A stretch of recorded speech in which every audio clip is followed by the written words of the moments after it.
ராஜா மூஞ்சி பார்த்தா மாலை போட்டுலே மாமக்காரன். ஐயா வணக்கம் ஐயா. சபா வணக்கம். நான் தமிழ் வந்தபோது இலக்கம் இவர்தான் தெரியும் ஐயா. தெரிவிக்கிறேன். நானும் காமாட்சம்மன் அருளால் தமிழ் மகரிஷியும் அசேனியும் சேர்ந்து செய்த பித்தகாமி யாகத்தில் உற்பத்தமான அந்நிய மகாரங்களுக்கும் லாவண்ய சாதனை சொல்லப்பட்ட அந்தமாலை அம்மனுக்கும் பிள்ளையாக 5 பேர் பிறந்தோம். எப்படி என்றால் யாராருங்க? நீலகண்டன், பச்சரபாகு, கங்கபால, அரசுபால, சாம்புவன் சொல்லப்பட்டு 5 பேர் பிறந்தோம். பஞ்சபாண்டவர் போல. ஆமா, நீங்க 5 பேர். ஆமா, அந்த 5 பேரிலே மூத்தவனாகி ஏன் தண்ணி கொண்டாங்க? என்ன நீலகண்டன் அதை தவிர தெரிவிக்கிறேன்.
அப்படி நாங்கள் 5 பேர்களும் அறிந்த போது எங்களை புடைசென்று வர வேண்டும் அல்லவா? யானைகள் யானை படைகளாகட்டும் விலை படைகளாகட்டும் ஒட்டுமொத்த சேனைகள் எங்கள் பின்னால் சூழ்ந்து வர வேண்டும் அல்லவா? அந்நிய மைந்தர்கள் அத்தனை சேனைகளும் பின்னர் வர வேண்டும் அல்லவா? அது தவிர அது என்ன மாலையான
என்ன சொல்றான்?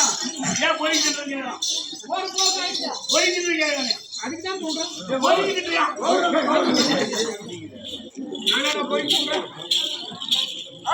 சேவகா, ஐயா, அப்படி நாங்கள் 5 பேர் வருகின்ற போது பஞ்சத்திர மாலையானது, போல யாருது? அதாவது 9 நாள் ரத்தினங்களை பஞ்சத்திரம் என்பது மிகவும் விலை வேண்டும். ஆமா, ஆமாங்க. எப்படி என்றால் முத்து, முத்து, வைடூரியம், சோமதேகம், புஷ்பராகம், நல்ல கூடிய இந்த பஞ்சத்திரம் சொல்லக்கூடிய அந்த கற்கள் கட்டியங்க. மாலையாக நின்று வருகின்றேன். அப்படி நின்று வருகின்ற போது அவை எல்லாம் எப்படி பிரயோசனத்தை பார்த்தாங்க. அது மட்டும் வராது, ஆமாங்க. அஞ்சன மேனி மேடி, எப்படி என்றால் மை பொருந்திய மேனின்னு சொல்வாங்க. மேடி சொல்லுவாங்க. ஆமா, அந்த பஞ்சு போல மய மய மய மயன்னு ஓஹோ, பார்த்திருக்கியா? அப்படிப்பட்ட அஞ்சன மேனி சொல்லக்கூடிய அந்த மேனியோடு மேடியோடு பலபலம் வருகின்ற போது கண்ணியர்கள் மான சொல்லக்கூடிய ஏன்னா இப்படிப்பட்ட ஆணவ பிள்ளைகளா என்று பார்த்தவர் மதிமகன் அளவிற்கு ஆமாங்க. எங்களுடைய அழகு எப்படி இருக்கு பார்த்தாங்க. ஐயோ, அருமையா இருக்குதுங்க. அது தவிர அவங்க வந்து பாரு, புள்ளரி போட்டா ஒரு மாதிரி இருக்குதுங்க. பெருக்கி போட்டு பார்த்தாங்க. உன் பெரியப்பா எப்படி இருப்பாரு? அது பாரு, இல்லாம பரிசு